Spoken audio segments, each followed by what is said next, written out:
Hello, everybody. Welcome to the second ever Wrestling Anime Whatever. I am your host, Warwolf, and I am howling at you. I will never do that again, unless you people want me to, and I sincerely hope you don't want me to, because that's just going to get a little disturbing if I have to do that every time.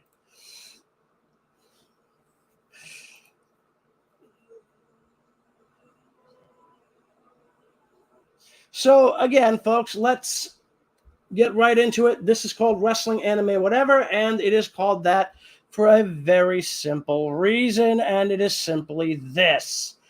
This is about wrestling, this is about anime, this is quite literally about whatever crosses my mind. And whatever crosses your mind, I'd love to hear and I'd love to know. So by all means, let me know what's on your mind. I will do my best to try to answer any questions that come up. I will do my best to basically, do whatever I can to make you guys feel at home and enjoy the show. So let's start off with a little bit of wrestling. First off, anybody who has been following the Chris Jericho versus Eddie Kingston storyline, you know that over the last few months, basically we've seen the formation of a new faction, which has kind of absorbed Eddie Kingston, Santino, and Ortiz into it. And of course, that's the Blackpool Combat Club.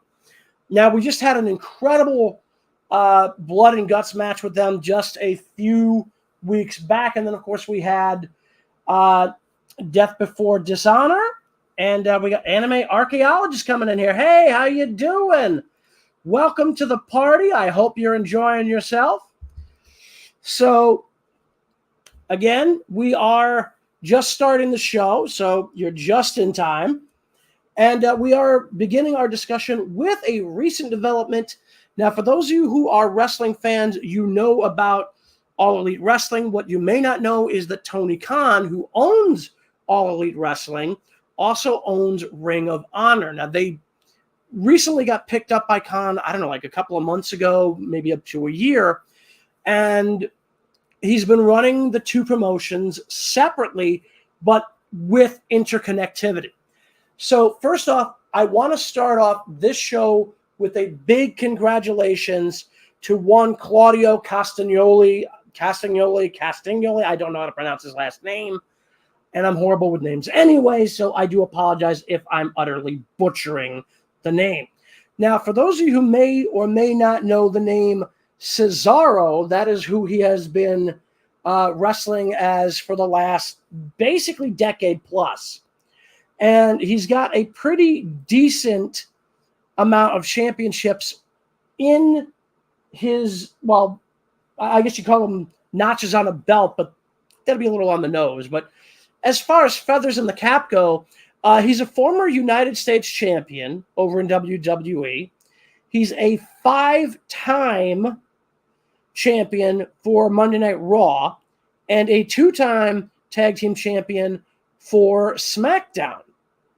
He's also won the Andre the Giant Memorial Trophy. In fact, I think it was the first that he picked up. I mean, somebody will have to correct me on that. But he's also held the Ring of Honor World Tag Team Championships twice with Chris Hero. Now, I don't know what's happened to Chris Hero. Now, granted, I'm still one of those guys who usually doesn't go out looking for stuff on the high seas when it comes to wrestling. I know there's probably a lot of wrestling companies that are on YouTube. I just don't know what they are all called. So if you're wondering why I don't talk to these particular shows and promotions, because I haven't been watching them. Also, hey, Shadow, welcome to the party. So we are, of course, for those of you who are just tuning in, we're talking about the fact that Claudio Castagnoli has become Ring of Honor World Heavyweight Champion. This is a long time coming for a guy who's been in the business for a good amount of years. He's held championships all over the place, but when it comes to internationally recognized belts, he's really only held a handful. The Raw Tag Team titles, the SmackDown Tag Team titles, the WWE US title, the Ring of Honor World Tag Team Championships, and now we can say he is a man who has held the top gold in at least one of these major promotions and that is Ring of Honor. He is now the Ring of Honor World Heavyweight Champion. Now, I will say I did watch Death Before Dishonor, but I missed the beginning of the show. That was entirely on my shoulders on that. But the thing that kind of annoys the living hell out of me is that they started the show with the World Heavyweight title match. So I'm a little bit pissed by that. Also, we got Pink Rose YouTube showing up. Welcome to the party. And everybody who is here is more than welcome to ask any questions, make any comments. I'll do my best to answer them as best I can. So, again, we've been talking about Ring of Honor. We've been talking about All Elite Wrestling. It's pretty much all I've been watching the last couple of months. Let's be honest, last year, really. Because I'm not really as much of a fan of the WWE as I used to be. Now, I do got to address the one major elephant in the room when it comes to WWE. Vince McMahon has retired. I give it 6 months before he comes back. Vince has been involved with the company since he was in his late teens to early 20s. He has been involved with that company almost as long as he's been alive. I do not see him staying retired. He will come back at some point. Whether or not he will come back as a major player behind the scenes, I don't know, but I could very easily see him doing a storyline on TV where he comes back out of retirement and somehow fights to regain chairmanship of WWE, probably through a proxy, might be Austin Theory, might be something else. But that is where we're looking at right now for WWE and, of course, AEW and Ring of Honor. So, that still leaves the question of New Japan Pro Wrestling. Now, I've got to really follow up and see what's going on here. Post Forbidden Door, which was a phenomenal match. Jon Moxley versus Hiroshi Tanahashi, one of the best matches for a world title I've seen in a long time. I am absolutely, thrilled to see Mox as world champion again. And yes, actually, I did hear that, Shadow, that Triple H is actually the executive vice president for talent relations. So yes, that is effectively he's helping to run creative. And I'm praying to God that it means an uptick in the quality of the product for WWE's main roster TV shows. We've seen what he can do in NXT before he was taken off of NXT, and I'm not sure if that was part of his issues with his heart or whatever, because at the time he wasn't even wrestling when he was down there, as far as I'm aware. But we know the man has a creative mind, and we know the man can work the company very well. So I'm very much curious to see what we're going to end up with when we've got Triple H running basically the shows for Raw and SmackDown. I'm still waiting to see how that's going to run. Yeah, don't feel bad, Shadow. I did too. So that's our wrestling segment for just a moment. I just got something in my throat here.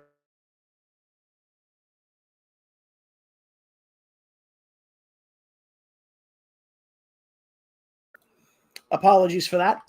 So, yeah, again, Shadow, don't feel bad. I skipped it myself. I've been skipping it for a while. So that's mostly what I've got covered for the wrestling for now.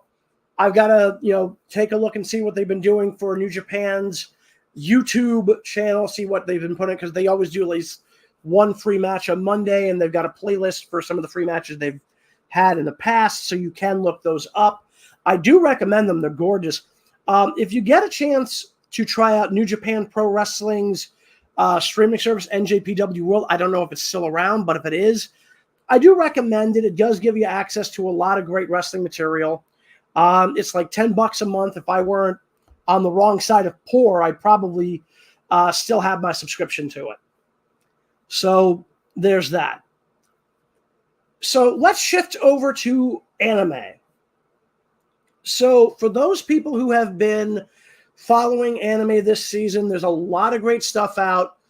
We just had season 2 of Rising of the Shield Hero, which I still need to look up exactly where season 2 takes place in terms of what books it covers, because this is driving me up the wall here, because I've more or less got it figured out that the first season is taken up literally by the first 5 books of the show. Now, I thought I had an accurate count of what books are covered by what episodes, and I might be wrong, because I initially thought that everything that they were doing matched up to basically 4 episodes per book. And I'm looking at the episode list now, and I'm not sure that quite fits, because the way I originally had this counted out is for those of you who don't know, I just recently got my hands on the light novel, the second version basically of the written story upon which the anime is based. And I got a chance to read through it, and it effectively covers literally the first 4 episodes of the series. So going by that, I then surmised the idea that episodes 5 through 8 should theoretically be covered in the second book, and that might be the case. Now, where things get interesting is book 3 should theoretically cover episodes 9 through 12, and that sounds about right. Book 4 is where it gets weird. Now, book 4 seems to cover basically half of a story arc that started in book 3, and then another 2 story arcs. So there's like a 7-episode set that is dedicated to book 4, which I did not understand how that really could work. I'm still not entirely sure if it does. Now, I've got books 1, 3, and 5 of the series. I've just ordered books 2 and 4. And I'm going to read these in order, at which point I'm then going to see where they compare in the series. So I will be able to confirm at some point whether or not I'm right as to how the books match up to the first season. Now, the first season ends with episode 25, and it covers the Kalmyra arc, which is this rather unique area in the world of the Rising of the Shield Heroes setting, because basically, for those of you who don't know the main story of Rising of the Shield Hero, our protagonist is a young man named Naofumi Iwatani, who is a standard everyday individual living in Japan. He gets summoned to an alternate reality, which is a mixture of what appears to be European medieval aesthetic with elements of a Japanese role-playing game. It's a little odd, but again, this is where it is.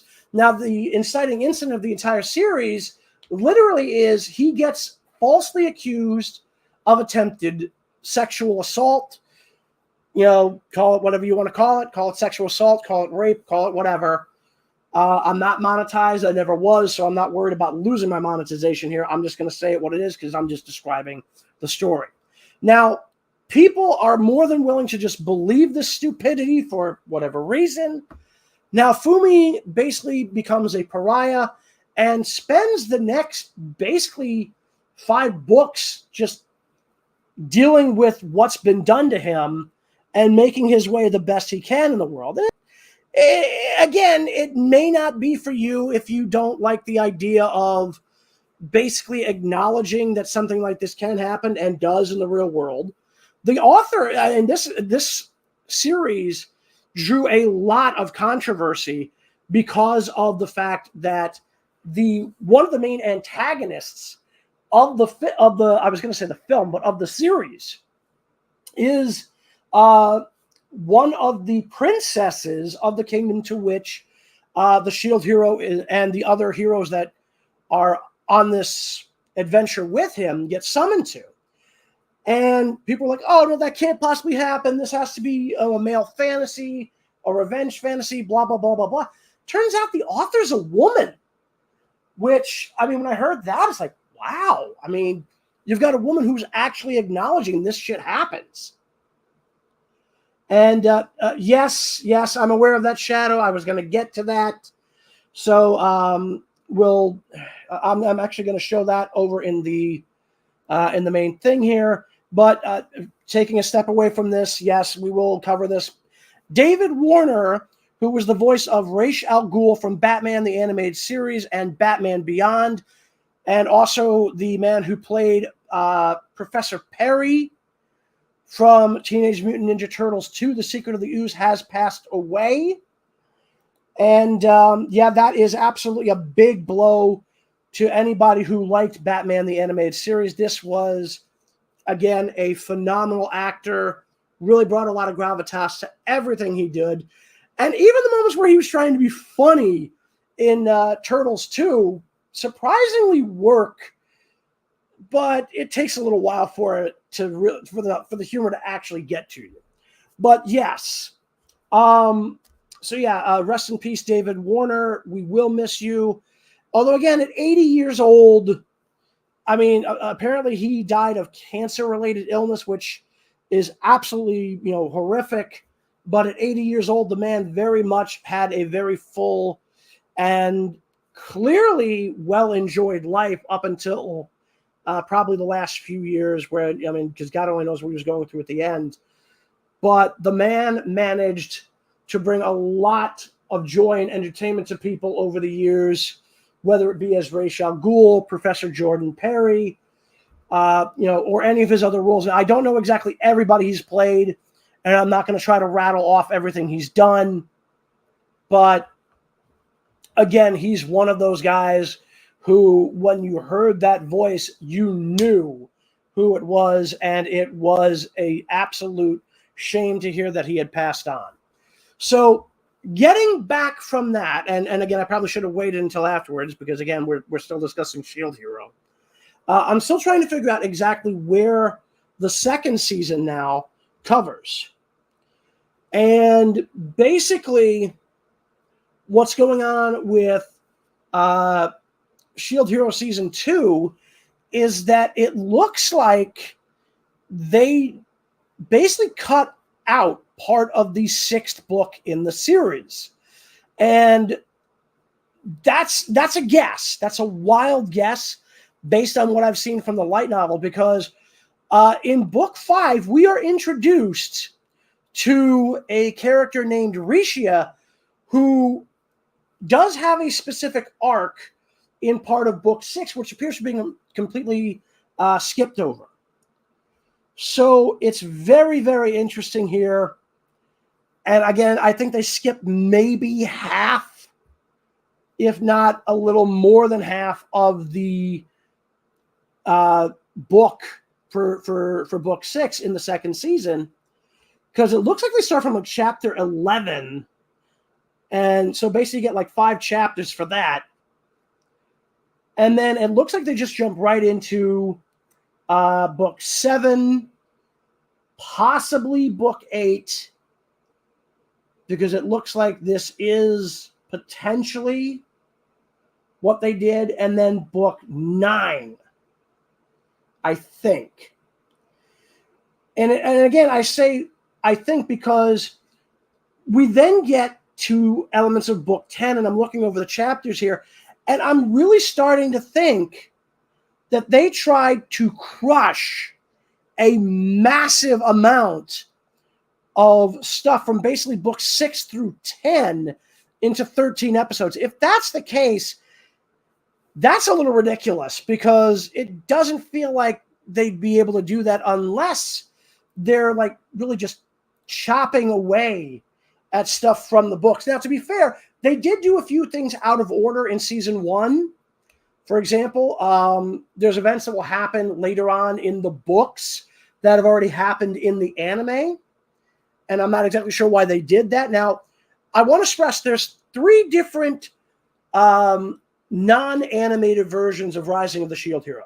You have the original web novel, which is literally what it sounds like. It was a novel basically put up on the web.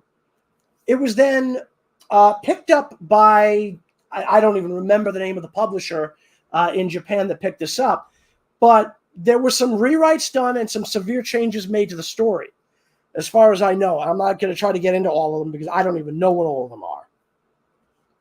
So you have the web novel, the light novel, which has an alternate version of the story anyway. And then you've got the manga, which I've been told has yet another variation of how the story is being told. Now, I haven't even read the manga yet because I'm still trying to get through the book series because I just got the novels. And again, this is a long series. It's 22 books. Also, Lyoko Major, welcome to the party. So again, we're talking a 22-volume book series. Now, that's probably condensed down a lot from the web series because the web novel is like well over 300 chapters. And I mean, each of these books isn't exactly small, like at all. I mean, some of these go like up to like 18 chapters, sometimes more, sometimes less. But again, we're still looking at a 22-volume series. And as far as I'm aware, and I just got a bleep from a friend of mine over in Discord who actually happens to be here in the chat. How you doing, man? So anywho, again, you got 3 different versions of the story, and then you've got the anime. So the anime, I think, is trying to distill a lot of what's in the show from all of the different material that they have to draw from. So, I mean, there's that. Now, Rising of the Shield Hero Season 2 is only 13 episodes. I've really got to get my hands on the later books and see exactly where they match up. Because if they somehow manage to squash like 3 books plus another 6 chapters from like another one into this season, that's both terrifying and creepy. Now, we do know there's going to be at least one more season of Shield Hero. God only knows what the episode length is going to be. Because, I mean, at this point, it's like they're trying to rush to the end of the story. And that's never a good thing when you're doing an adaptation. You either do the story full out or you do a hyper-condensed version where you can make references to stuff that people who've read the story at the very least aren't going to feel lost, and that might hopefully get people interested in reading the books that the show is based on. So again, not sure what's going to happen with Shield Hero. But I do want to take one moment to, and again, I'm going to do this. I know people are going to yell at me for it. I don't give a damn. Jeff Thu, the guy who runs Mother's Basement, basically decided to be an asshole about this series. Because he basically tried to, act like the idea behind why Now Fumi's story started the way it did was somehow bad. Like, oh, it's a male power fantasy. Oh, it's this. Oh, it's that. Oh, this never happens in real life. Yes, it does, Jeff. That's the problem. But then again, Jeff is also the same kind of guy who believed the literal bullshit. Well, okay, not literal bullshit, because as far as I can tell, neither Monica Rial, Jamie Marchi, or Ron Toye are physically bovines, but the metaphorical bullshit that they came out with against Vic Mignogna for. Speaking of Vic Mignogna, interesting segue. I wasn't even intending that. But as we move away from Shield Hero, yes, actually, Lyoko, we have. We have gotten to the point where, and this is, again, minor spoilers for the show. But again, at this point, if you're watching, so like, again, I don't have a banner for spoilers, so I'm just going to say it right now. Spoilers! Let me see if I can get create a banner here. So here we go. So there we go. So there's that. So this is officially your spoiler warning. So basically, we have gotten in season 2, Raftalia has picked up the katana vassal hero weaponry. And this, by the way, is another change from the web novel. Because apparently in the web novel, she becomes the hero of the vassal hammer. So I'm just pointing that out here and now.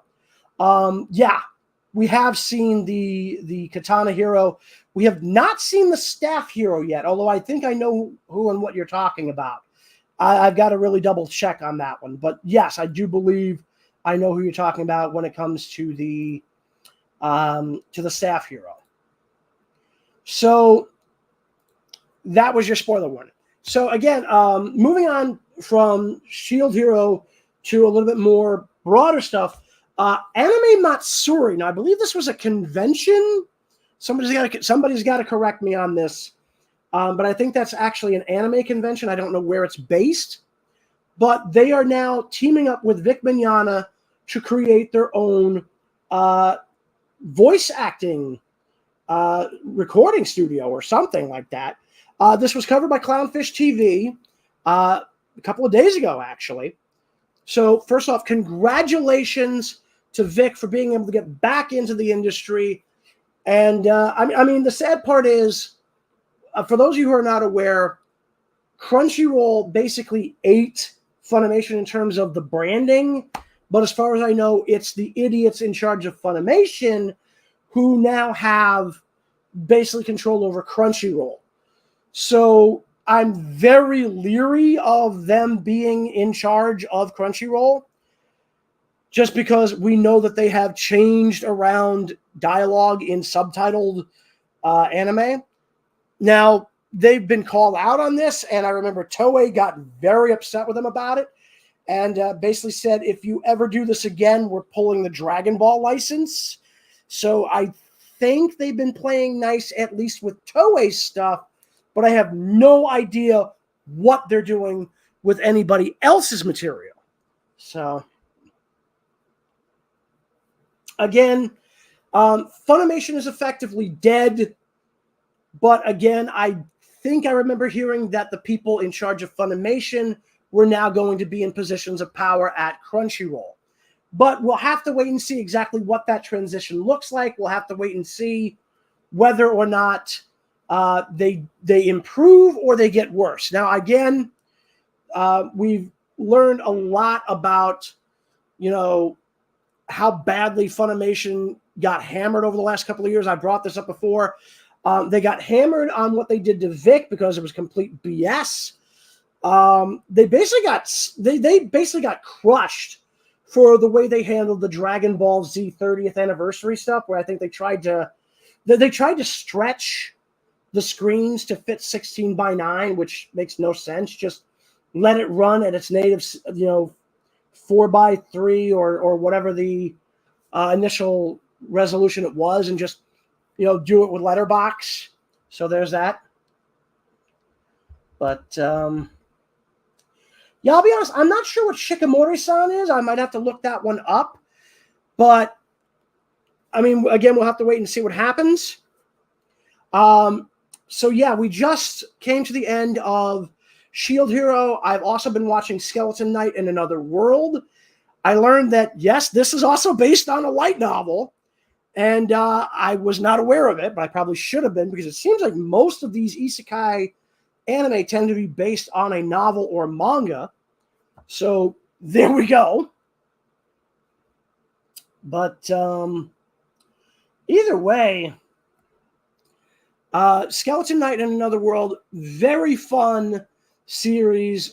First season just came to an end. We don't know if we're going to get any more, but there's at least 4 more volumes. Well, there's 4 books altogether, so far as I'm aware, at the very least. It might be more than that, but I've seen 4 at the very least floating around in the local Barnes & Noble, and I think Amazon has said so far there's like 4 to 6 books so far. I'm not even going to get into trying to figure out Overlord, because, I mean, good grief. They're like, what? I'm like the 4th or 5th season for the TV show. And I was over at Barnes & Noble the other day, like I said, and I want to say they're up to like volume 15. So this is another long runner when it comes to the graphic novels and the light novels and stuff. This is another long runner just in the books alone. So there's that. Weirdly enough, now, somebody correct me if I'm wrong on this, but have we not had a new Gundam series in like the last 2.5 years? Yes, thank you. Overlord Season 4. So yeah, that basically is what they're running now, and I don't know if it's still running or if it just came to the end of that season. But yeah, I mean, this is like the fourth season for that. So again, we got a lot of long runners, and depending on how popular they are, they might still continue doing anime adaptations for this. And again, I don't know exactly what their pacing is like for Overlord, because I only watched like the first season, and I kind of got to the point where I fell behind and I just became too lazy to give a damn. So anyway, so apparently, okay, hang on a minute. Well, first off, Anime Archaeologist, are you on Discord? Because if you are, I want to talk to you. Just because, I mean, again, you know, you're an anime fan, I'm an anime fan, I do a show, and, you know, we're kind of doing this stuff. But, yeah, both you and Lyoko saying that we're getting a new series, The Witch from Mercury. My first thought for that is going to be, I really hope they don't mean the planet, because the minute you try to put up any kind of a colony on Mercury, you're dead. Okay, all right, so Archaeologist, if you're on any of the Discord servers I'm on, give me a ping in DMs, or just ping me on whatever server I happen to be on with you if I'm on one of the same servers with you. So at least either way, this way I know who to look for. Anywho, so again, I'm really hoping we're not talking about, again, literally being set on the planet Mercury. Also, for anybody who is, just coming to the show, by all means, please hit that like button, hit the subscribe button. That's really going to help me out in the long run. And again, I'm hoping to build this channel as we go. I'm basically using StreamYard to do all my podcasts, for lack of a better term, because I don't have OBS and I suck at technology anyway. But, okay, now that is an interesting point. That is a very interesting point, and I'm very curious, because they've had they have had stuff in the past where they've had like decent female characters in the show. I mean, say what you will about Gundam 00, I liked Nina Trinity. Fuck you, fight me, because again, Nina was hilariously psychopathic, and I loved her. I was not necessarily crazy about Lacus Klein, but she was still a decent enough character. I've met her voice actor, Rie Tanaka, and I'm probably mispronouncing her name, and if I am, I do apologize. I liked, I'm trying to remember, Luna Maria and Mayrin Hawk from Seed Destiny. Fight me. They were decent characters. Again, I'm not so sure about, I'm trying to remember what her name is, Louise something or other from 00, but she was pretty interesting. Marina Ismail just kind of came off as like a poor man's Relina Peacecraft, and I wasn't a big fan of Relina to begin with. So, I mean, yeah, that's probably not exactly a ringing endorsement. I loved the female supporting cast in Build Divers and Build Fighters. I can't remember the names off the top of my head right now, but I honestly like the Build series altogether. I'm hoping we're going to get more of that. Because we've had Build Fighters, Build Fighters Tribe, Build Divers Re-Rise. There's some kind of an OVA for Build Fighters. I think it's Build Fighters 0, whatever the hell that is. Honestly, I don't remember off the top of my head if that's what that one was called, but I think it is. Now, again, for those of you who are Gundam fans, you might hate me for this. I don't care. I hated Hathaway's Flash, or at least the adaptation of it. I've never read the original material, But I'm going to tell you right now. Hey! Also, I know who this is now. It's been a while. Dude! Welcome back to the party. Been wondering what's going on with you.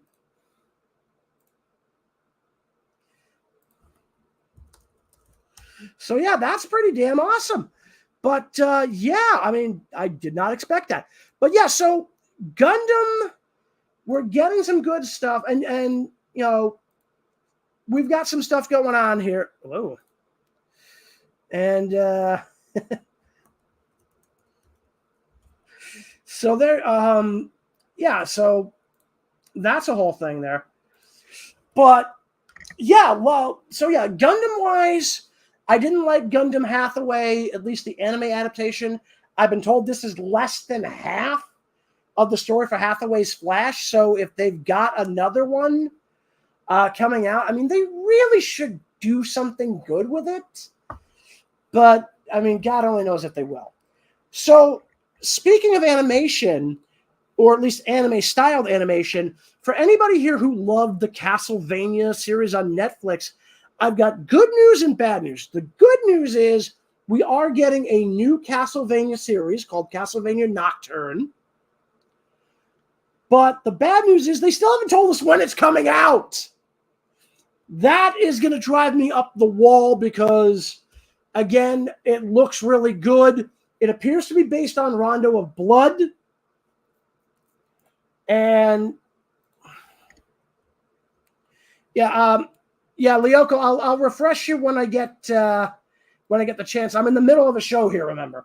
But in any case, the Castlevania Nocturne really looks good. Again, it appears to be based on Castlevania Rondo of Blood. Now, we got a watered-down version of that in the form of Dracula X for the Super Nintendo, but the original version, I've been told, is available as a PSP unlockable and might also be around in a later Castlevania collection. Maybe. In fact, it might even be available. No, I think it has to come up later. But anyway, so this one's going to focus on Richter Belmont, and I'm going to be very curious to see what we're looking at. Sorry about that. Had to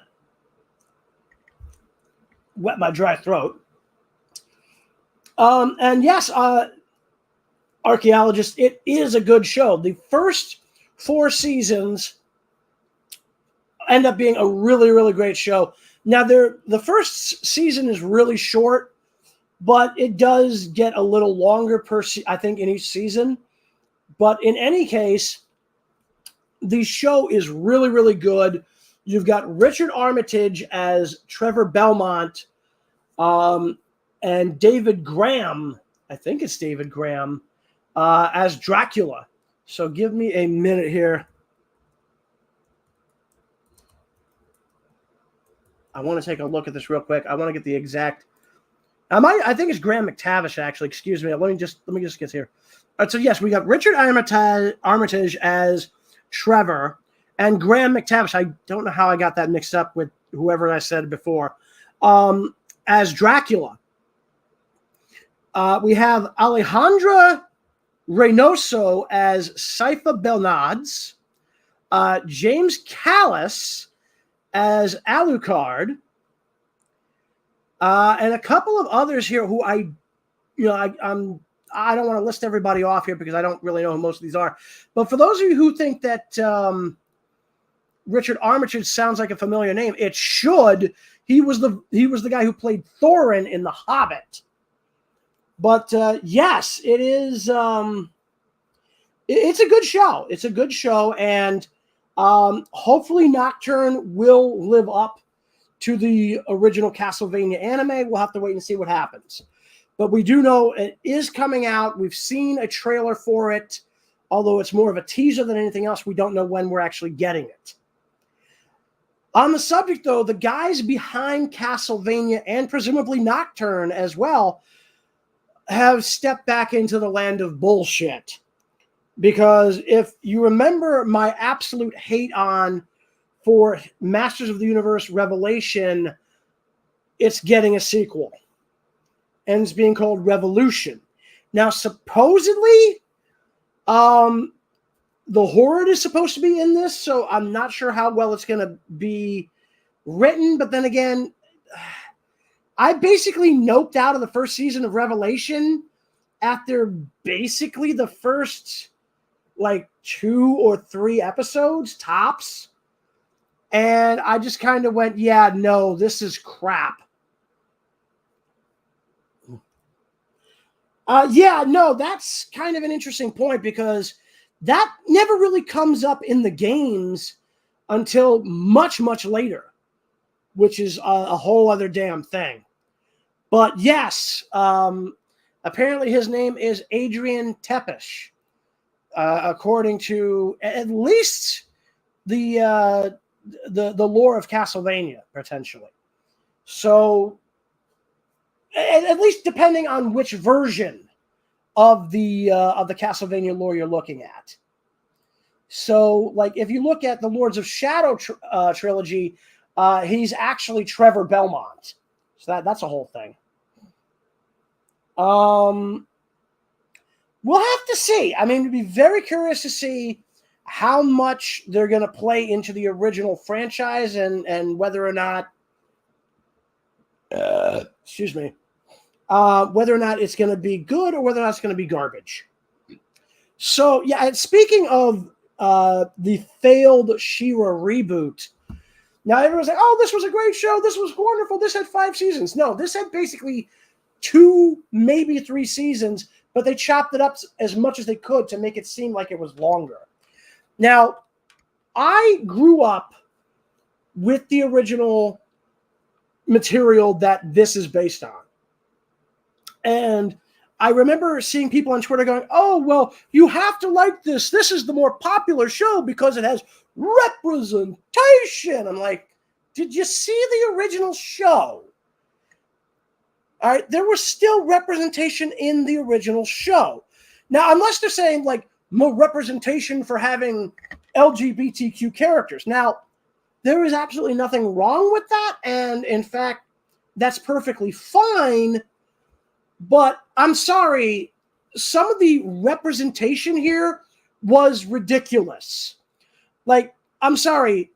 I'm trying to, what the hell is the name of her name there? The one who does wind attacks. Somebody is going to have to remind me what the hell her name is. Spinnerella or whatever the friggin' hell it is. And Natasha are supposed to be dating in the reboot, which is fine. The problem is, why does Spinnerella look like she tried to eat 3 turkeys in a shot? Again, there's nothing wrong with being fat necessarily as a character, but not if you're supposed to be involved in a high-level combat. You would burn calories far too much. I mean, again, this is the same problem I have with Glimmer in the reboot. Is literally, it's like, oh, she's plus size, but she can still fight. I'm like, no, she can't. No, she fucking can't. Because there's a difference between being plus size and having it be muscle tone, and having it plus size and just be body fat. And it really comes off like they designed her to have body fat, not muscle. All right? Neither Spinnerella nor Glimmer is Wilson Fisk. All right? I'm sorry. It's like, I am somebody who is overweight myself. I do not see that as a good thing to say, oh, you can be fat and fight for the fate of the world too. No. I'm sorry. You either lose the goddamn weight if you intend to fight for your planet, or you fucking stay as a member of the strategic team and do everything as a general from behind your base lines. All right, I'm sorry. I can tell you right now, as somebody who has stamina problems because of their fucking weight, Spinnerella and Glimmer are not realistic interpretations of what would happen to a fat person. All right, I'm sorry. Even the Blob, the character from the X-Men, I have a real problem with the idea of him going, oh, well, this is, it's like, this is a great idea. Like, let's make a fat villain. I'm like, again, I initially have the same reaction to Wilson Fisk, aka the Kingpin, back in the day. Then I find out, like, only about 3% of his body is body fat, and the rest of it's muscle. So he's basically a sumo wrestler. Like, again, it's just one of those things. So, and yeah, the funny thing about the failed reboot is they spent all their time attacking fans of the original show before their crap had even come out. And now that apparently Amazon is doing a live action show, they're attacking that because they're afraid they're going to basically set She-Ra back to being heterosexual. Now, again, there is nothing wrong with lesbian, bisexual, or homosexual characters in this, in this or any other fictional world. There's nothing wrong with it. But when you literally go, I'm going to change the main character and break up an established canon relationship for this new show for diversity and representation, I'm like, I'm sorry, no. Like, they race washed so much in the Netflix series that it really disturbed me. And the men in the series were basically stupid. Okay, one sec. I got something in my throat.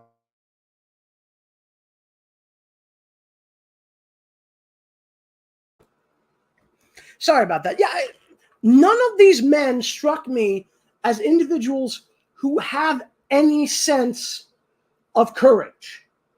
I mean, Bo is only, given relatively decent lines and things to do, probably on account of the fact that they race swapped him.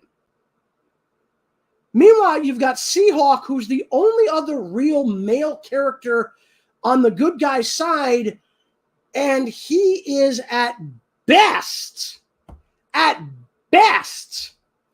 somebody's idea of, let's take one of the most masculine characters from the 80s and turn him into the worst possible character, and then pair him with somebody who literally spends all of her time shitting on him. I'm sorry, no, it's crap. So,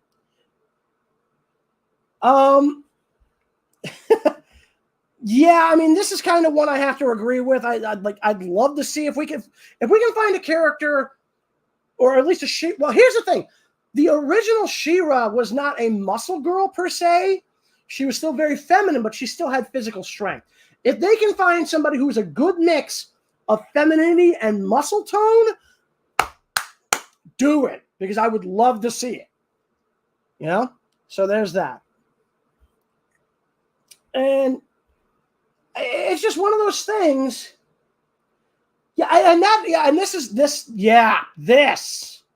This right fucking here. Like, the fans who are attacking people for using the original designs. I mean, it's like, I'm sorry. If you have a problem with the original designs, go fuck yourself. Without the original designs, you wouldn't have the crap that Netflix gave you. And I don't care if anybody has a problem with me saying that. I'm saying it now. No. No, Lyoko, absolutely not. God, no. God, no.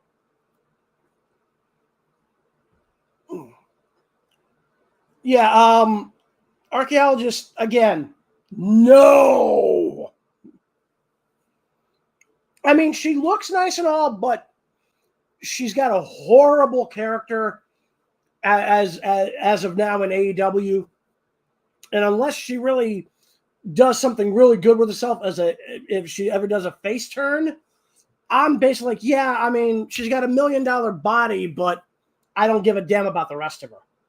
All right? Because I want a character, or at least an actress, who can bring that mix of, strength, femininity, and still be likable. Now, again, I've never seen Jade Cargill in anything other than AEW, so I have no idea if she can do likable. But so far, all she's done is basically arrogant asshole.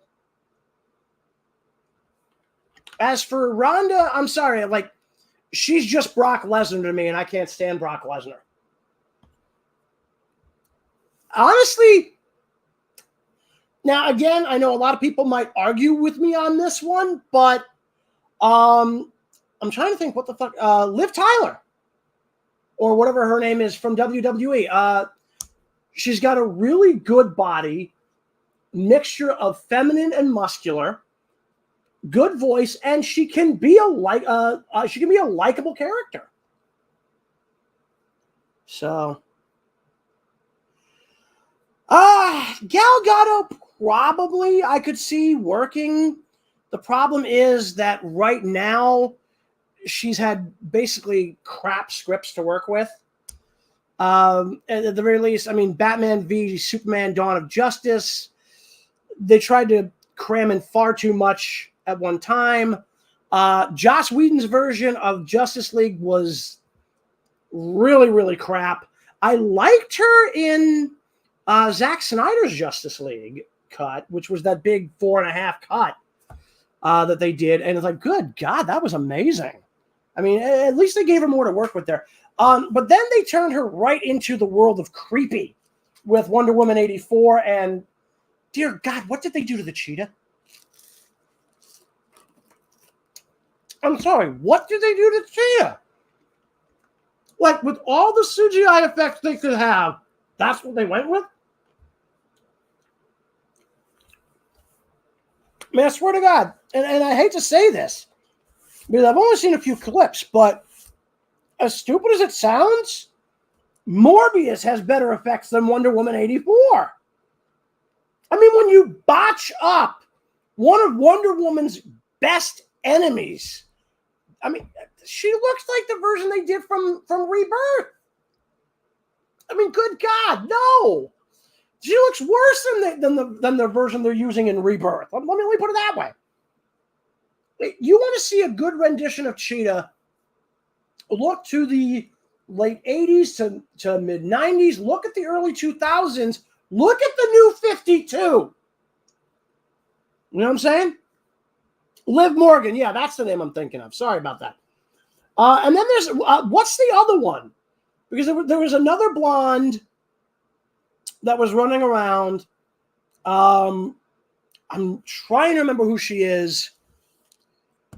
She teamed up with the New Day a couple of times.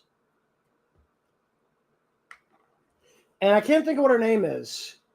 But she was another very muscular young woman who also had that touch of femininity and made it work. I mean, if somebody can tell me who that was. She used to work with Titus O'Neil, too. And again, I can't remember what her name is. Also, I'm kind of having a late night snack here, so there's that. Anyway, so that's basically what we're looking at as far as, who could possibly play She-Ra. But the problem is, I do want to see them go back to the She-Ra and Seahawk relationship. Well, technically, Adora and Seahawk. And this is the last thing I'm gonna talk about when it comes to the Netflix reboot, which again in my mind is an utter failure. And even Mattel didn't want anything to do with it because they refused to put out toys for this thing until literally like the ass end of the series. Trying to pair Catra and Adora. Now again, we know this was Noelle Stevenson's idea. We actually somebody tell me is I think I remember hearing somewhere that Noelle Stevenson is now claiming to be non-binary. So I mean, somebody confirmed that one for me, because I know at one point Noelle Stevenson was a she and was a confirmed lesbian, and she claimed at the time, since at the time it was a she, I'm just, because I don't know what her story is right now, so I'm just going by what I knew that she was identified as. Anyway, Stevenson claimed that the person that they whatever identified with the most in the series was Adora, and which is ironic because Stevenson played Spinnerella. Oh, so she's trans. Okay. Wait, what? Wait. Stevenson had surgery to, well, okay, whatever. I'm not, okay, I'll come back to that at some point. Maybe. If I can figure out what the hell I'm supposed to respond to that with. Anyway, Stevenson claimed that the person that, I guess we'll say they at this point now, originally identified with was Adora, but they played the voice of Spinnerella. So, anywho, the problem was that we then got, Adora is suddenly lesbian in the show. And now I've seen the series Bible for the Netflix show. And I'm sorry, it's like, I looked at that, I looked at what we got, I'm like, how the hell do we go from a relatively decent story Bible with characters that made sense and paid homage to the original material to the, let's face it, crap that we got on Netflix? Yeah, I'm sorry, it's like, you don't basically go, oh, this character is supposed to be your love interest because she tried to kill you. Now, enemies to lovers things do happen in some stories, but I'm sorry, like, you literally spend, what is it, like 3.5 to 4 seasons trying to murder somebody? And they're supposed to fall in love with you? Yeah, I'm sorry, that was like the most toxic thing in the show. Like, even above and beyond what they did to Seahawk and Bo. But, again, whatever. I mean, again, men in that series were not treated well, and I whatever. Anyway, so the Netflix show was a garbage fire. I'm hoping that now, here's the thing. I don't think we're going to get She-Ra in Revolutions, just because, again, there's that whole mess with who has the rights to She-Ra. Since Amazon's got the rights right now, well, technically DreamWorks has the rights, but they're in a deal right now with Amazon, so I'm not sure how that's going to work. Now, Mattel, I think, has been trying to work on getting back the rights to She-Ra, but that's an uphill battle. Now, they have the rights to the Horde because the Horde started out as part of the Masters of the Universe toy line, and that's why we've literally got basically the Horde showing up in He-Man stuff. Speaking of He-Man, the CGI series is coming out with a 3rd season. It's launching August 18th and might be the final season of the show. But I'm going to say this here and now. And again, if anybody disagrees with me, that's fine. You're perfectly fine to disagree with me on this. But I prefer the CGI series to the Powerhouse animation series. Powerhouse animations, animation is gorgeous. All right? That hasn't changed since Castlevania. And again, the animation they did on Master of the Universe Revelations was fine. The story was shit. All right? The CGI series, the CGI is kind of goofy, but it feels like He-Man. And here's the other thing. Revelations tried to say that they're basically taking up more or less where the Filmation series left off, and they lied to us about that altogether. Meanwhile, the CGI series is like, nope, this is a completely new take on He-Man. There's a reason why people like this other one. It was honest about what it was, and it pays homage to what came before while still charting a new path. Plus, for the first time, and I mean this literally for the first time, the only time in the history of the animated shows do they acknowledge that Skeletor is He-Man's uncle. This was literally something that they were teasing at in the original toy line, but never got around to doing. They somewhat teased at it in the 2003 series, but they never outright confirmed it. We were supposed to get confirmation of that in the third season, which we never got, which, again, pisses me off to no end. But yes, Skeletor is He-Man's uncle. Skeletor is pushing 60. At least in the original material. And yeah, now that's entitlement is the words. Entitlement is the words. So yeah, no, actually DreamWorks has the rights to the TV stuff. The toys are still a thing that Mattel owns the rights to. The TV rights are where they're going off different. Yeah, no, absolutely not. There is no relation between these two in terms of blood. Hordak and Horde Prime, on the other hand, it's a little iffy. They've gone back and forth with whether or not the original version of Hordak might have been related to Horde Prime. In the reboot, they basically go, he's a clone. But you look at him and then you look at Horde Prime, and they don't really look anything remotely alike in the reboot. So.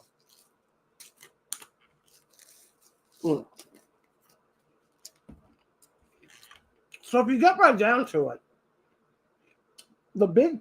1 second.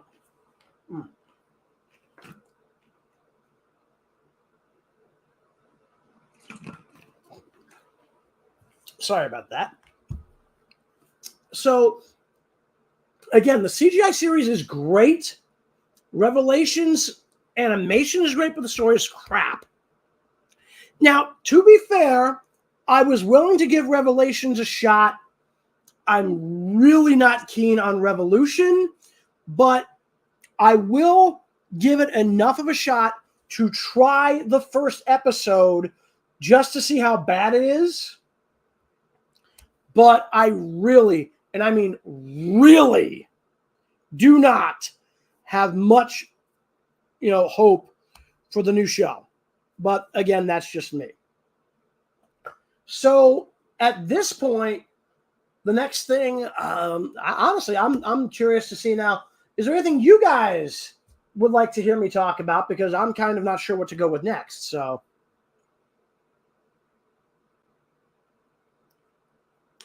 but yeah, again, Lyoko, he basically would have been an issue where, since they created him, but Filmation came up with the idea, there's like a gray area there. Plus, again, I think they gave Mattel the rights to the Orko character. But the problem was they treated She-Ra as a separate brand from Masters of the Universe, and that is why ultimately there was 2 different licenses for the rights for the TV stuff. That's why Mattel has more or less managed to reclaim the rights to He-Man over the years, but the rights to She-Ra have been kind of all over the place as to who actually had the rights to what, and right now DreamWorks has them.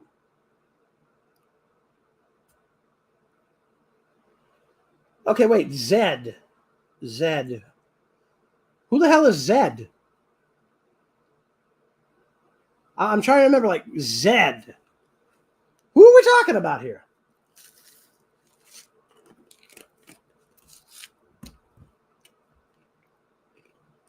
Zed. Are we talking He-Man or are we talking She-Ra here, Archivist? Oh, God. Wow. Yeah, no, it's been a while since I've seen the original show. I didn't even realize that. Yeah, no. Yeah, again, at that point, it wouldn't have made any sense. No, that's Horde Prime's son. Now, he does call him Uncle Hordak, but that might just be an affectation. But if he is legitimately his nephew, then yeah, that would mean that they were brothers in the original show. So I was not aware of that. Like I said, it's been a long time. But yeah, the problem with that is that Zed would have lived with Horde Prime to begin with.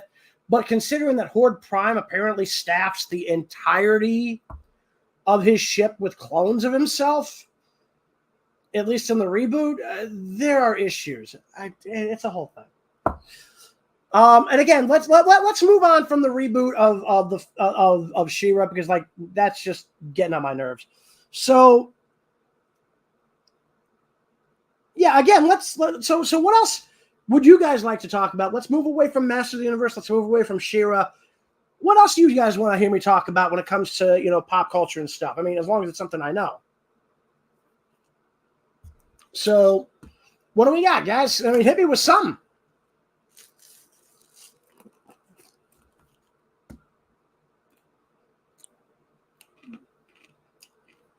Okay, I had a feeling you might have brought that up. I have not played the game because I don't have it as a mobile system.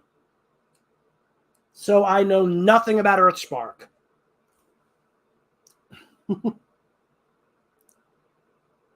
Has that even launched yet? I mean, I remember hearing that there was going to be. I haven't watched The Boys, actually. I keep meaning to, but I just never get around to it. I know it's based on a comic. That's as much as I know. And I know that Homelander is basically, what if Superman were created in a lab and it worked a little too well? That's really all I know about that. Again, though, the problem is like Twitter is like really not the real world. And if Twitter's going gaga over something, odds usually are that they're not going gaga for the right reasons. And if they are going gaga for the right reasons, it's probably about the wrong thing. Okay, I remember seeing there was some kind of thing they were doing with a mobile game recently, but either way, I haven't seen it yet. I'll have to look into that one and find out a little bit more. Wait a minute, I think I've seen a small ad image for that. I think I know what you're talking about. I didn't realize that was a show. But yeah, I'll have to look into that and see what it's like when it comes out. I haven't seen it yet, but I mean, it could be interesting. I believe this is a first for the show where the lead human character, I think, is supposed to be black, which would be a first because at this point we've had characters who were white, who were I think Latino, and we've had at least one Asian as one of the companions for the bots over the last couple of series. I don't remember if there was ever a human ally in the series who was black, who was a recurring character, but that would definitely be a first for the show, I think. So.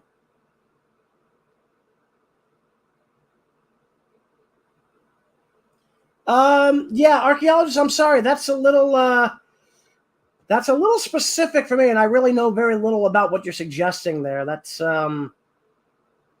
I'd really have to do some research on that. I really got no answer to that one.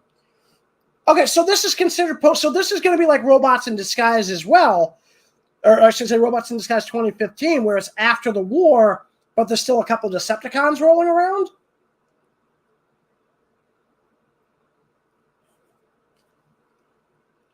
And yeah, absolutely, that's perfectly fine. Like, I'll probably do that. Like, maybe right after the show. Because I mean, all you got to do is jump into the Reefs VC. I should have no problem with that.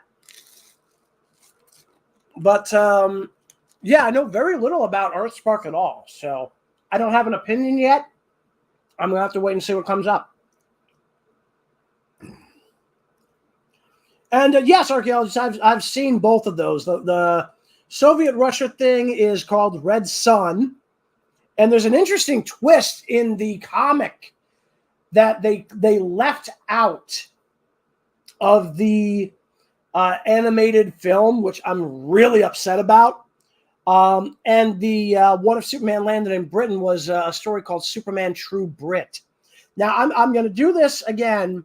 This is only my first time doing this, so spoilers for the comic for Superman Red Sun. This is your spoiler warning.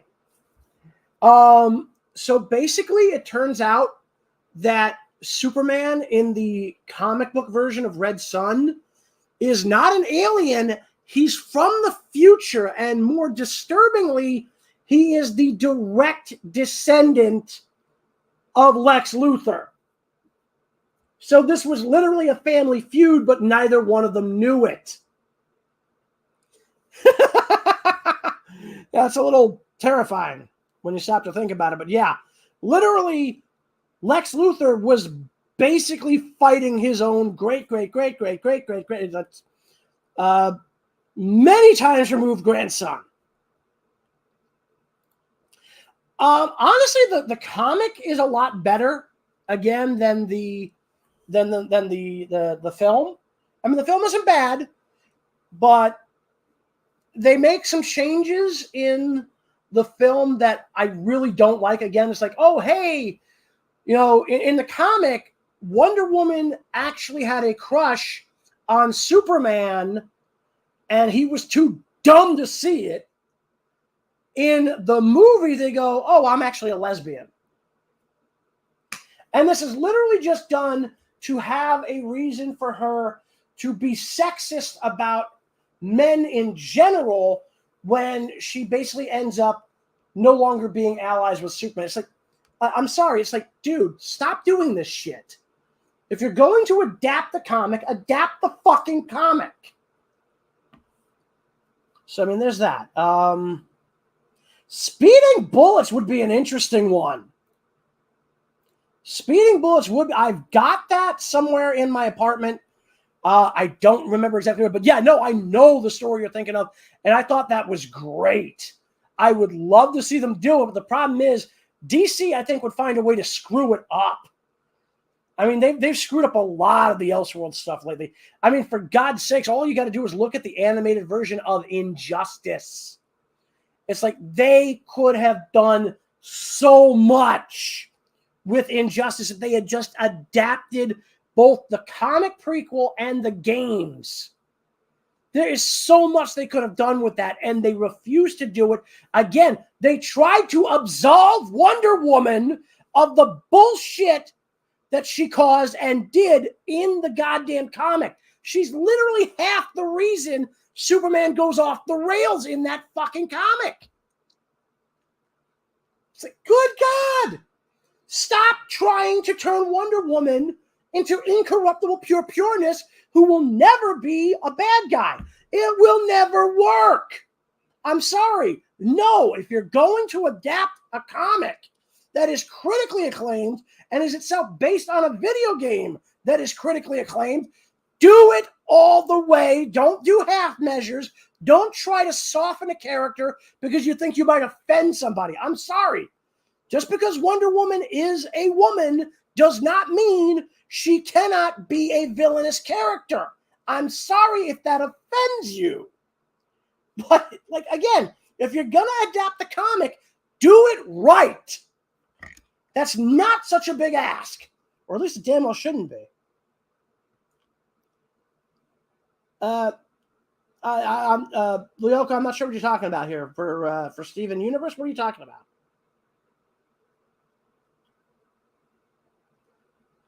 Like, what exactly are you referencing here? What does Steven Universe have to do with anything here? I'm still not sure I get that one. So that I don't know.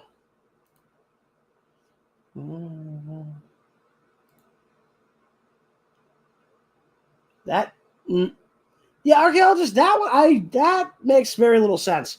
And yeah, I guess that will probably mean more to people who've actually watched Steven Universe, Lyoko. I honestly haven't. I know it exists. I know it exists, and I know that some people have been complete assholes to Steven Universe fans on Twitter, but that's as far as I know.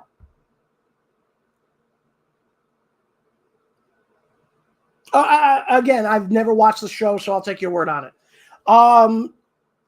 So yeah, I mean, that's basically my thoughts on, like, again, if you're going to adapt a story, do it right. Now, this is why I think a lot of people, have like their problems with Young Justice. I gotta say that's like what I've seen of Young Justice I like, because it's not trying to be any of the established DC Universe Earths. In fact, it's set in its own reality. Now, I believe it is one of the 52 Earths that we do tend to focus on in the DC comics universe, but it's one of the ones that we've never seen in the comics itself. So they're basically free to go their own way. And I do like that they're going their own way, taking, different paths from the main continuity. For example, now again, all right, I'm going to do this for like the third time here. So I'm doing this for one simple reason. We now have, I've seen clips now of the most recent season of Young Justice. They have taken a very interesting turn with Kara Zor-El, with the idea that she has been in the Phantom Zone for God knows how long, and she is supposed to be of the House of El. So I'm very curious to see how they're going to handle her in the upcoming season, assuming they get one. I hope they will. They've also done basically a new take on Black Mary, who was the corrupted form of Mary Marvel. And again, I want to see where they go with this. This is the kind of thing that would make me want to pick up, even if it's only for a little while, a subscription to HBO Max again, because I think they could do something really good with Supergirl and Black Mary. So we'll have to wait and see. We will have to wait and see. The fact that they're actually getting us a little bit closer to Darkseid and Apocalypse, they're doing it in a way that makes sense, and I want to see more of it.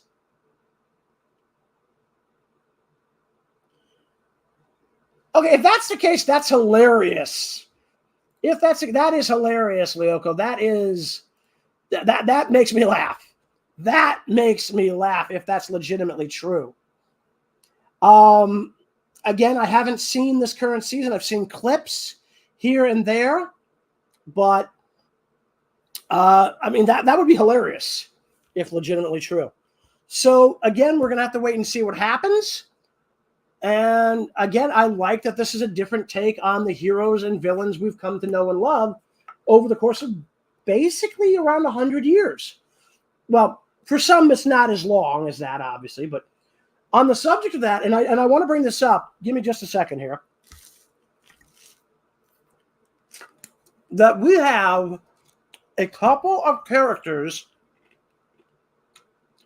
finally coming into the public domain.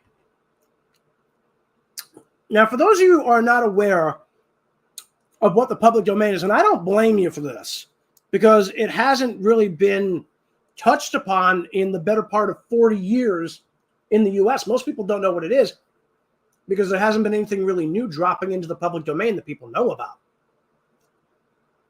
But we do have a couple of, hang on a minute. Let's see here.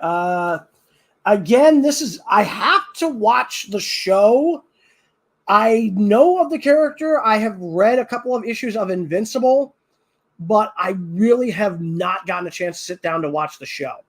And again, we're talking about Twitter. Twitter rarely goes gaga over the right thing for the right reasons. But again, getting back to what I was talking about, in the world of the public domain, now what that basically is when something enters the public domain, it basically means anybody can do pretty much anything they want with it. This is why, for example, there have been so many different takes on Dracula over the years. Now, Universal Pictures, I think, has the copyright on the film title, maybe.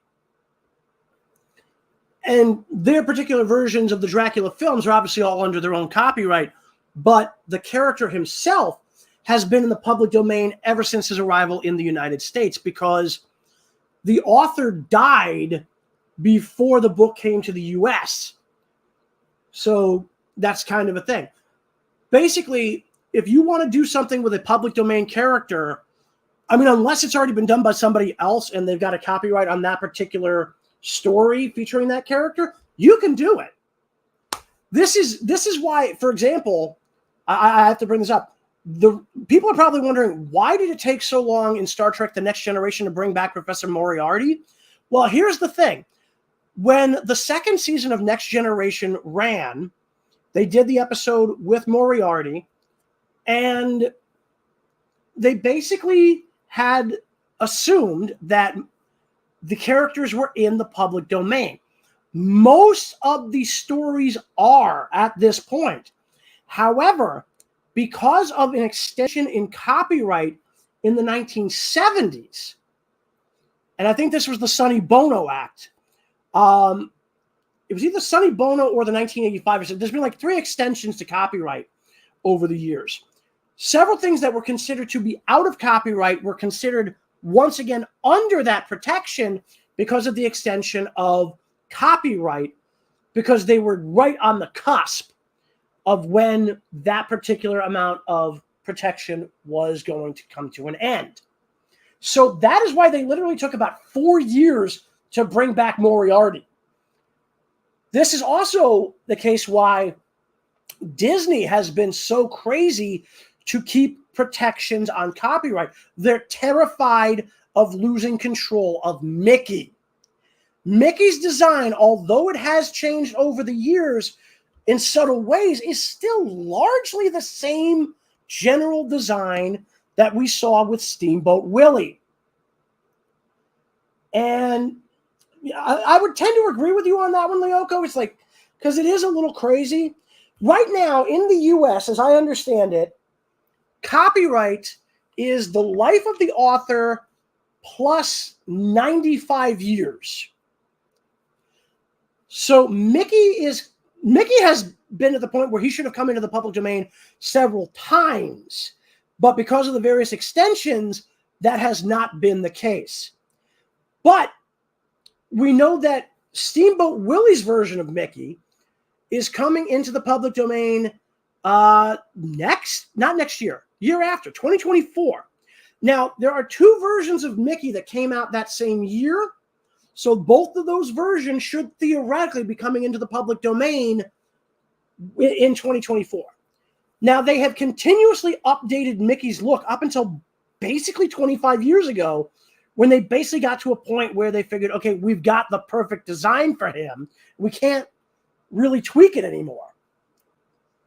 So each version of Mickey that has been copyrighted will eventually drop into the public domain.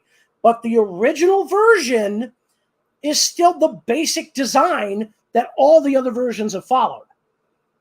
Now, they could still have control over Mickey in terms of the trademark, but as far as the copyright goes, when it comes to that, Steamboat Willie's version of Mickey and the other, like I said, there was one other cartoon that came out the same year featuring Mickey and Minnie, as I understand it, along with Pete.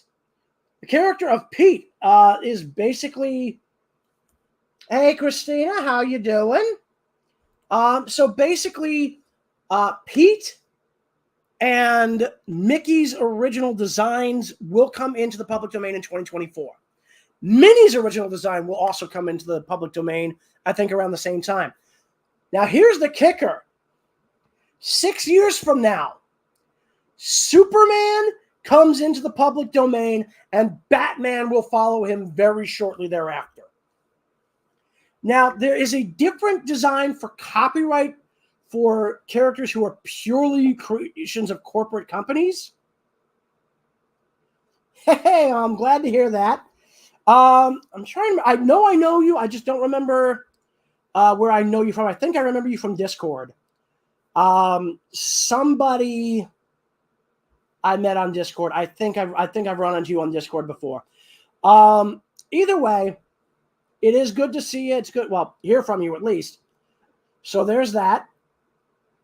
Anyway, so the thing is, like, these characters are really coming into that point. Yeah. well, there you go. There you go, Blaze. There you go. So, yeah, I knew the name was from somewhere, but yeah. Anyway, so long story short, too late. I know. A lot of characters created under standard copyright are basically life of the author plus 95 years. Anything created by a corporation, I'm very curious to see how this one works. I think it's life of the author plus 95 years or 120 years, whichever comes sooner. So basically, if you're still alive and 120 years have gone by, that character is in the public domain, whether or not you're still alive, I think. I really got to double check and see how that one works out, because that makes very little sense to me. But yeah, no, either way. So again, we know Mickey is coming, or at least the earliest versions of Mickey are coming into the public domain. The earliest version of Minnie will follow, and Pete, who's been around since Steamboat Willie, is coming into the public domain in 2024 as well. Superman is coming in 2028, and I think it's 2028. Spider-Man is let me double check here on this, but I want to say 2056. Spider-Man in public domain. Let me see public domain. 2057 will be when they are going to have Spider-Man in the public domain. Superman, again, I do believe he is going to be... I will correct myself. It's 2033. So basically 11 years from now. So Batman will be coming in relatively similar time. That will be 2034. So again, I did have those wrong. I do apologize. But they will become public domain basically in the next 10 years. So, yeah. So for anybody who wants to do things with characters in the public domain, again, this is going to get a little tricky. Because again, while characters are now public domain, trademark is still potentially an issue there. So I guess it's really going to be very, very unique to see how that plays out. Again, we'll know in about 10 years. Well, yeah, about 11, 12 years, whatever the hell it is, for Superman and Batman. For Mickey, we know that that's going to be in 2 years. Oh, and here's an interesting point that I only just recently found out about. Again, thanks to, I think it's Clownfish TV. I remember, I think, who did this. Winnie the Pooh, the original novels. The original characters from the novels are now in the public domain. And there is literally a Winnie the Pooh horror movie.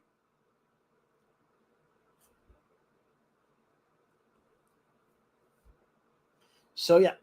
Okay, so wait. All right, so Lyoko, that's an interesting point. So that's life of the author or life of the creator plus 120 years? Or is that just 120 years, whichever comes first? Because again, they seem to... Yes, this was the other one, Winnie the Pooh, Blood and Honey. This is the one I was just referencing. Yeah, I believe that was Clownfish TV who broke the story on that. And yeah, again, that's one of those things where it's like Disney's probably like,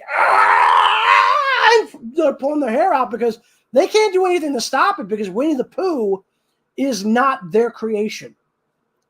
So again, corporate creations are life plus 120 years. Now, is that life plus 120 years or life or 120 years, whichever comes?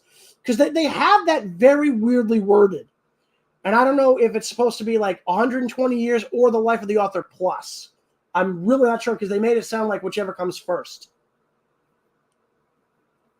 So, well, no, again, Christina, you got to remember that with the public domain, you can do whatever you want once a character is public domain. And one of the characters that has really been treated, I really guess it's kind of a matter of subjective opinion, but I think Dracula has done very well by the public domain. Honestly, I think Frankenstein's gotten it worse because people aren't as really interested in Frankenstein's creature or Frankenstein himself. That's why there's been so few films of it.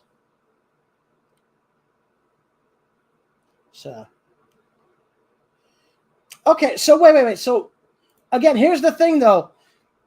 Even if that's in Great Britain, that would not be the case in the U.S.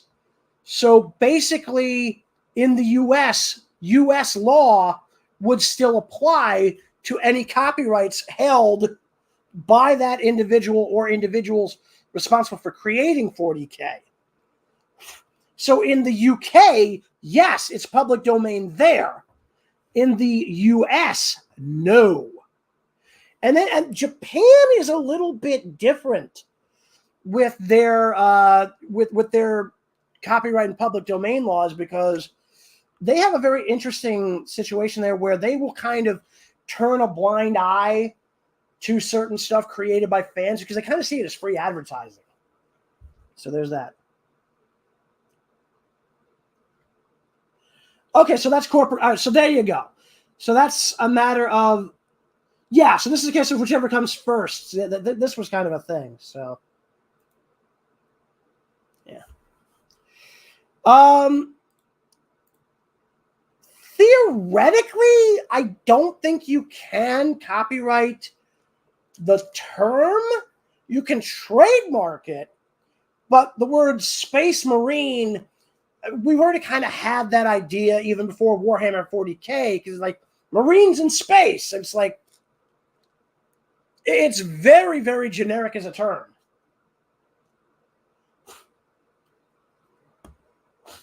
At least I think that's the idea.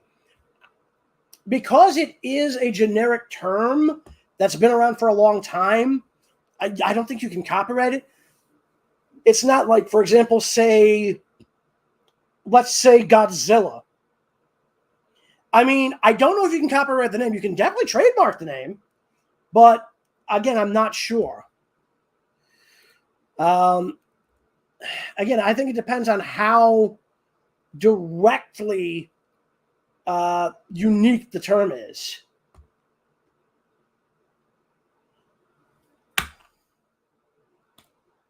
Bullshit! Bullshit! The only way they can get that kind of a thing done is if it's literally an acronym, because there is no way you can trademark the word "the" because it is a generic word.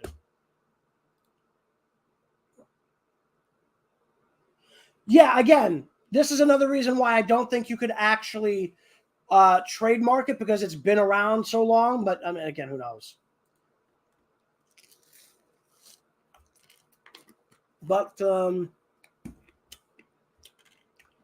yeah, no, I mean, there's some things I think you can trademark, some things I think you can copyright, some things you can only do one or the other, and some things you can do both, and some things you can't do either of them. So it is one of those things. But yeah, that's basically what we're looking at in terms of the issues of public domain and copyright. Now, here's the funny thing. My own works. Now, my first, I guess it technically counts as a novella now that I don't like what counts as a page count for that because of weird things. But anyway, my first book was put out in 2006. So basically, let's say I lived another 25 years. Let's say, so like, again, it's like 2022 now. And let's say I lived another 25 years. So there's 2047 is when I die. And then you add another 95 onto that. You wouldn't be able to use anything from my book, that first one at least, until 2142, unless I had some kind of other arrangements made with my estate, if I had an estate.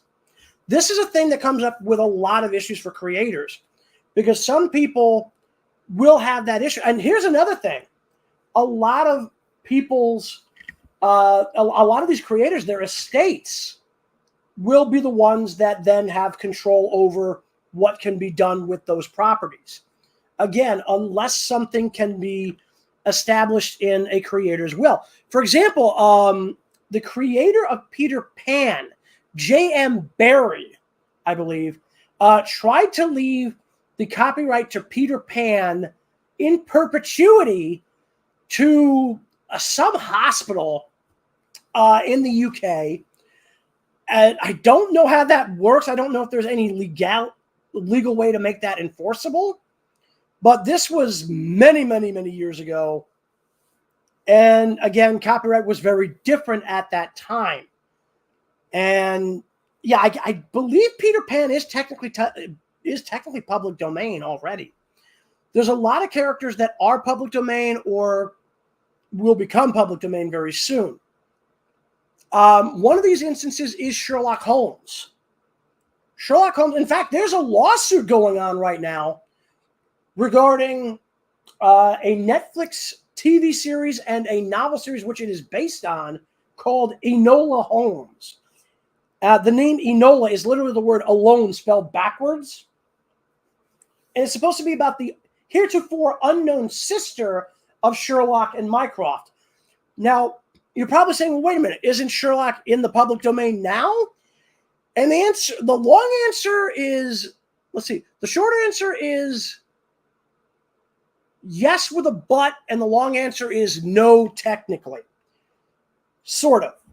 So basically, we know that there are 54 to 56 short stories plus 4 novels. Most of them have dropped into the public domain. However, there are a few stories that are still covered by copyright. And the basis of the lawsuit against the author of Enola Holmes is the idea that she's using the version of Holmes that appears in the stories that are still under copyright because he underwent some pretty interesting changes in personality with the later stories after Reichenbach Falls. So that's where that whole situation comes in. I'm still waiting to see how that plays out, considering most of these stories are going to come into the public domain in the next few years anyway. This might become a moot point. So who knows?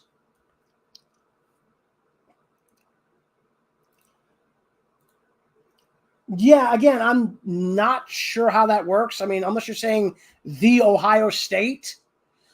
Again, it's like, the is not a brand. It's a generic term. So, I mean, if they did get away with that, that's pretty interesting because that trademark should not even exist. I mean, that brings me back to when Felina Hopkins tried to trademark the word cocky.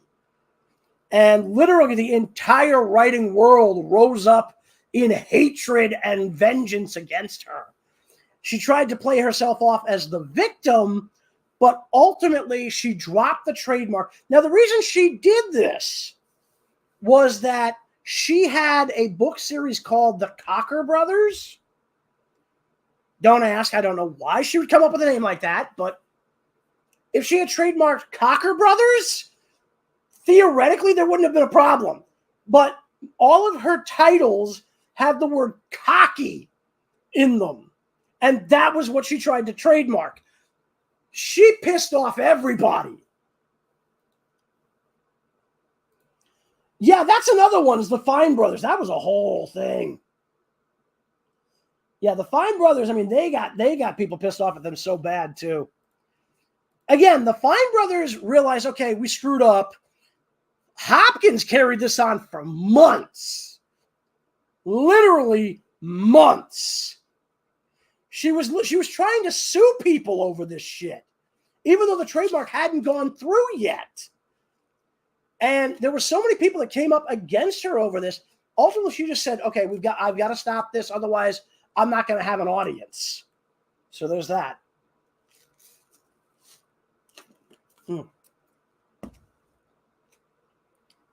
And again, archaeologists, yes, I can understand that.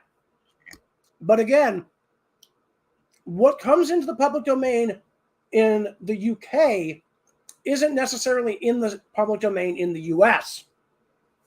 So Warhammer, first off, Warhammer was created in what? The late 70s, early 80s.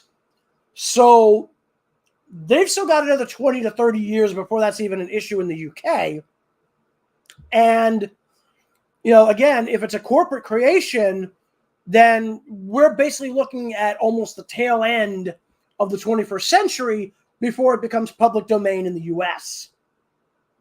So yeah, Warhammer 40K isn't going anywhere anytime soon as far as public domain goes. It's still under copyright, I think. Now, one thing that should be coming into copyright or public domain at some point, I think, and I'm going to double check this, I think it's The Hobbit.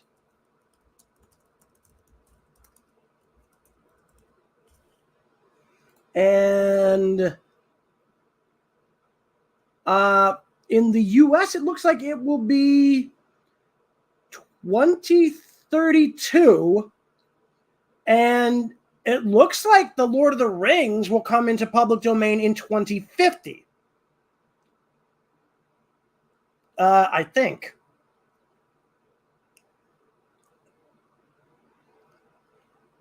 And yeah, that's going to be interesting. I'm really not entirely sure about that. But Google is claiming that The Hobbit should be coming into public domain around 2032 and maybe 2050 for Lord of the Rings. So, yeah, that's a whole thing. Okay, so all right, so if 40K was, I say, yeah, we're well below the threshold for that then, because like if we're talking 1993, then since that's a corporate creation, we're looking at 2113 before Warhammer would come into the public domain in the US. And again, if we're talking the UK, then we'd be looking at 2063.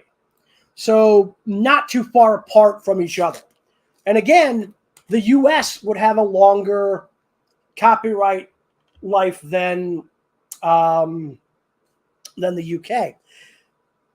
So yeah, that's a whole thing.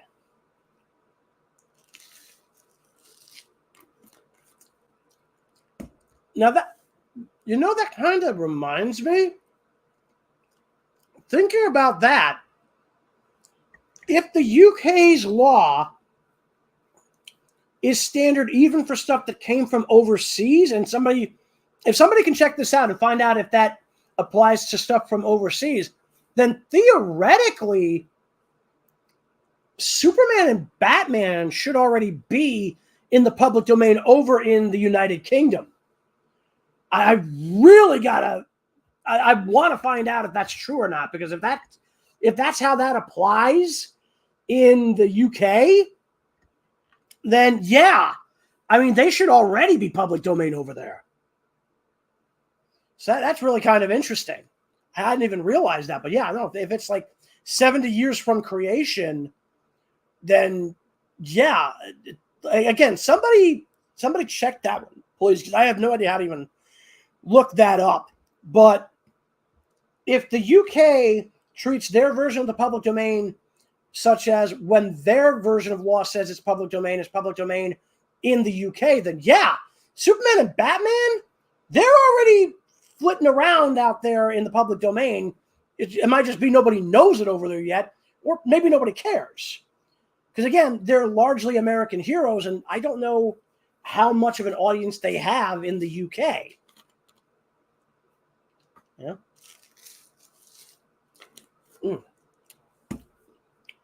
So, I mean, that's a whole thing. But, yeah. And I just realized we spent almost an hour just discussing copyright and public domain. That's kind of amazing. Well, it is called wrestling, anime, whatever, so it's not like we're off topic. Anyway, so, I mean, unless anybody else has got anything to discuss, then I think I'm probably going to start getting ready to wrap up, unless anybody's got anything else they want to talk about. So I'm opening up to the floor here again. If it's something I have an opinion on or know anything about, obviously, I'm more than willing to talk about it. If not, then, let me know. do you guys have anything else you want to talk about right now, or should I start getting ready to close this up? Because I'm kind of out of ideas for what to talk about next. No, I'll take that back. There is one thing I do want to discuss, and this is something that's come up on Twitter a couple of times, and ironically enough, ties back into the reboot for She-Ra, the failed one on Netflix. You know how there were people who were attacking people for using the original designs for She-Ra and going, "Oh, you're whitewashing." It's like, no, they're literally just using the original designs. A couple of months back, some idiot tried to go, well, it's okay to turn white characters black, but if you turn black characters any other color, you're being racist and or whitewashing. And one of the examples they tried to give was Black Panther. And it's like, oh, this was a character created by black people, and it's for black people, and it's part of their identity. Like, you realize Black Panther was created by two white guys, right? So, that's just the whole thing. But yeah, no. The funny thing is, I remember bringing this up recently. Also, was like, okay, so if Black Panther's entire identity is tied around being African, that doesn't mean he can't have a black guy be a Black Panther, because there are such a thing as white Africans. It's like, give me a break, guys. Just give me a fucking break, please. It's like they don't realize that a white man from Africa is still a white African. All right? They're still African. That's the point I'm getting at. And then, here's the other kicker. Elon Musk, one of the richest men in the world, is South African. He is literally an African American, assuming he has citizenship here. It's just like, do these people not think about these things? And then I remember they're all just basically going, okay, this is good because X, but this is bad because Y, opposing X. There doesn't need to be opposition here. It's like, I'm sorry, this is being woke on stupid levels. This is what virtue signaling looks like, and nobody in their right mind should want it. So again, if you ever hear anybody say it's okay to race wash white people, but it's not okay to quote unquote whitewash anybody who isn't white, look them in the eye and go, you are a racist. Good day. And because that's basically my whole thought on this whole thing. So that's a whole thing. Also, archaeologists, that's an interesting idea. But again, does that apply to stuff from outside of your country that is brought in? I.e., let's say, again, look at, let's take a look at a character who is only about 50 years old. Ironically enough, Black Panther would fit. So, yeah. Because he's only about 50-odd years. He was created in the 60s. So, 70s, 80s, 90s, 2000s, 2010s, 2020. So, yeah, he's about 60 years old now. So, that might be something you should look into, and I'd love to hear about it, whether or not that's the case. Because if that means, because again, this is the thing that always drives me crazy about the public domain. Because you got different countries with different copyright laws, and different copyright laws mean different public domain convention. So I'm very confused how that works. I think there are a lot of places where people would be happy if certain characters were public domain in their country. We'll have to wait and see. But that is basically all I've really got. Again, subscribe, hit the notification bell. That really is going to help me out. Tell your friends about the channel. have them take a look at some of my stuff. I'm hoping in the near future to have Tom from Midnight's Edge. That's Tom Connors, Midnight's Edge, Tom Connors, on the show at some point. I have emailed him. He said he's interested, but we haven't gotten anything set up or anything. Well, I'm certainly glad to hear that. And at some point, I'm really hoping that I can get around to being able to set up super chats. I don't know if I can set that up. But, I mean, at this point, I don't think so. But if I can, at some point, I want to. So this way, I can make a little bit of money. Not a hell of a lot, because, again, I'm not sure how that's going to work to set it up. But, I mean, yeah. Let people know. The more subscriptions I have, the easier it'll be to get, hopefully, monetized for some of this stuff. And, maybe able to make a couple of bucks, because Lord only knows I'm on the wrong side of poor. But, yeah, again, I'm going to try to get Tom on from Midnight's Edge. I want to see about reaching out to some of the other people from Midnight's Edge, including Mexican Iron Man, whom I've worked with before on 24/7 Media, on a show with him. And I want to do one where he gets to come onto this show. I'd love to bring on Andre, who's also from Midnight's Edge, and the dude is an absolute historian when it comes to He-Man, when it comes to Conan the Barbarian, and a lot more. And we'll see what else I'm going to end up being able to do in the near future. I might have to update my membership so this way I have an unlimited amount of stream hours, because I think I've played like close to 4 hours out of 50. I'm not sure if that's per year or what, so we'll see what happens at the end of the year. Either way, this is pretty much where I'm wrapping up here, because I'm realizing I'm just kind of starting to ramble. And at this point, I'm basically just going to head out. So this is Warwolf, and I am basically heading back out into the ether to enjoy myself, watch some wrestling, watch some anime, do whatever. Hey, that's catchy. I might have to look into that later as a catchphrase. Anyway, take care, guys, and I will see you around, and keep an eye and an ear out for the next announcement from the next podcast. Bye-bye.